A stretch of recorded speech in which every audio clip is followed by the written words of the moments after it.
Welcome to the Slop Farm. Enjoy the video. You start by assembling essentials. Choose a lightweight stack like Nginx with Node, JS or PHP, plus PostgreSQL and Redis for fast lookups. Once done, provision a VPS with at least 2 vCPU and 4 GB RAM, assign a public IP, and register your domain so requests resolve. Make sure to enable HTTPS using certbot to avoid mixed content blocks. Then install Nginx, your runtime, and the database. Finally, scaffold a simple REST API endpoint to accept ad requests and record impressions. You now build the selection engine and database schema.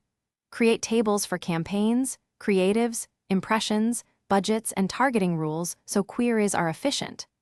Once implemented, write selection logic that filters by targeting, checks budgets and frequency caps, and calculates a simple priority or bid score. Make sure to cache creatives and targeting lookups in Redis for sub-100 ms responses, and use asynchronous logging or a message queue to write impression events so the request path stays fast. Test with simulated traffic to finish by deploying the ad server behind a load balancer, enabling health checks and auto-scaling rules based on CPU or request rate to handle spikes. Once live, monitor latency, error rate, budget spend, fill rate, and cache hit percentage so you can spot issues early. If something goes wrong, check server and application logs, verify DNS and SSL, and temporarily switch to cached creatives or a static fallback to keep serving.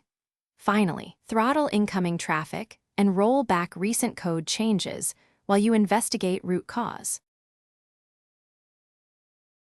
Thanks for watching. Consider subscribing if we helped you today.